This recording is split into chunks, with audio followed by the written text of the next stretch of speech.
We are about 4 hours away from President Obama's fifth State of the Union address. Fox News will have coverage starting at 8:55, and the five of us will be live tweeting. We're going to tell you about that later. It's going to be a tough sell for the president tonight. The latest Fox News poll says that 62% of Americans are dissatisfied with the way things are going in the country. And a Wall Street Journal poll says that 68% think the U.S. has been stagnant or worse off since the president took office. So what can we expect to hear from the president tonight? Ed Henry knows a little bit about that, and he joins us from the White House. Ed, give us the summary.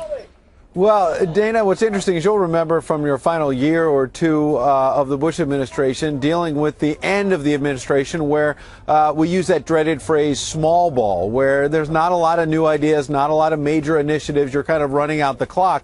For this president, he may be getting there a little bit sooner. He obviously still has a couple more State of the Union addresses to go, but all the signals we're getting from the administration is there will not be a lot of new ideas here. Instead, what he's going to do is twofold. Say he's still willing to work with Congress, Republicans in the House, et cetera, on big ticket items like immigration reform, but he realizes it's still an uphill battle. But if that doesn't work, he's willing to go it alone on a whole series of other issues with executive orders, executive action. And we saw a little bit of that. He made a little movement on that today with the minimum wage, for example. We can get into the details in a minute. But when you talk about the tough task ahead tonight, I think it was summed up by his former White House press secretary, Robert Gibbs, who said this morning on MSNBC that last year was a lost year, that between the botched health care rollout, the IRS issue, other crises that popped up, Robert Gibbs, one of the president's top allies, was saying it was a lost year. And there's a lot riding on this tonight for the president to try to right the ship and show he's still relevant here, Dana. One of the things, Ed, and I'm going to turn it over to Eric here in a second, is that the White House for the last several days has actually been advertising the fact that they're going to have a small ball speech, which is a different strategy. Eric, you had a question for Ed? Yeah, Ed, so how does President Obama how does he square this circle? There's a 60% of the people who Dana points out say the economy's not working, it's not going in the right direction. The president, the country's not even going in the right direction. His approval rating is sliding, yet, you know, he's got the unemployment rate down to 6.7%, and GDP is frankly getting better. So he's got, on one hand, some good economic numbers, but the country's just not seeing it. How does he make how does he make his people, all of us, realize that maybe something he's doing might be right? And is it? I've seen him struggle with this for over 5 years now, because anytime there's positive economic data, if he looks like he's cheerleading it too much, when there's folks across the country who are just not feeling it yet, he looks like he's out of touch. But yet if he doesn't tout the good economic data, he has to deal with the fact that there's other bad economic news out there that he still has to deal with. The bottom line is we continue to hear, this week we were hearing from Jay Carney and others, that the reason why the country is still struggling with the economic crisis, the damage from that, is that the president inherited this crisis from President Bush.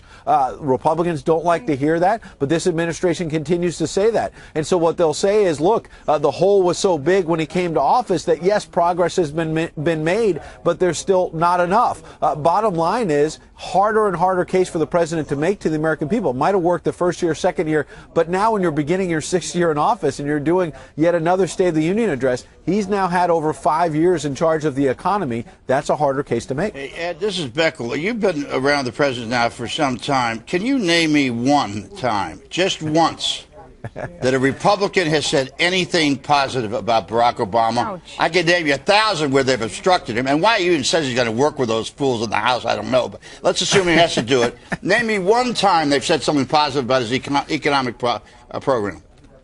How much time do you have? I might have to think that's it over. exactly what it doesn't mind to answer my question. But because they'll never Bob, can you name one time when anybody in the Democrats commented at the 4% unemployment rate during the Bush administration and said it was positive? Can you name me one time that the political opposition isn't there to support the president? My brain doesn't work that well. I just pointed this out that if the history of this administration is written, it's going to be the most anti from the Republicans.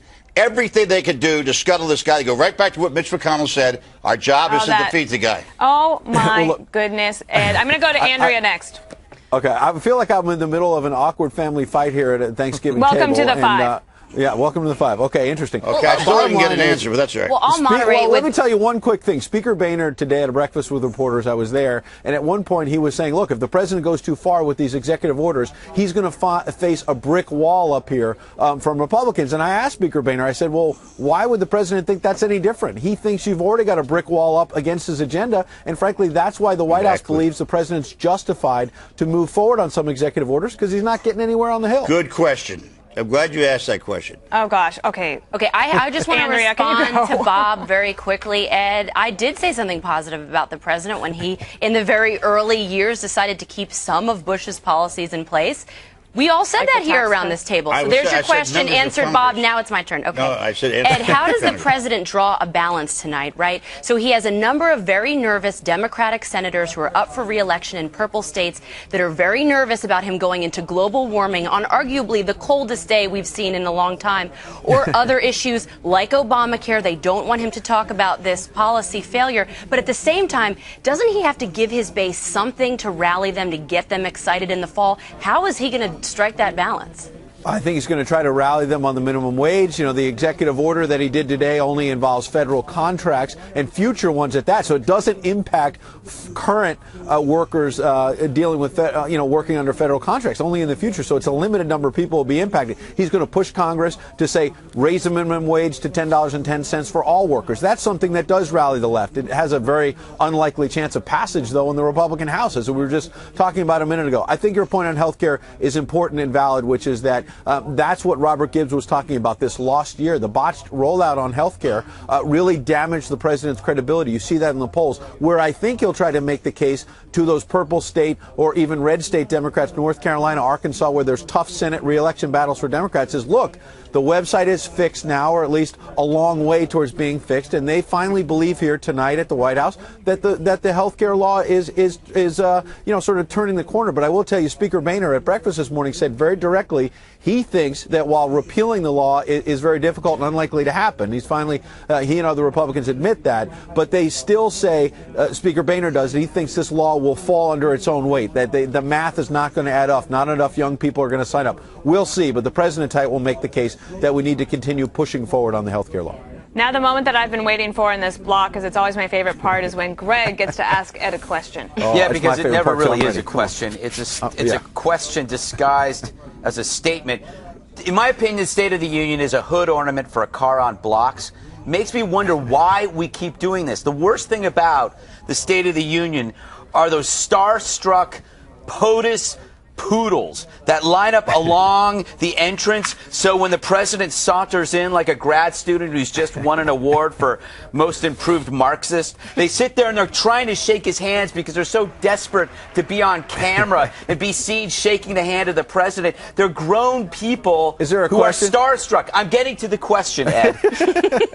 The State of the Union, we all know, is a ritual that everybody hates. Nobody likes it, including the president, including the politicians, including the media. We all know it's a joke. So why do we keep doing it? Why don't we just say enough's enough? It's like an acquaintance you used to meet every year, and you decide neither of you like each other. So why do we keep meeting?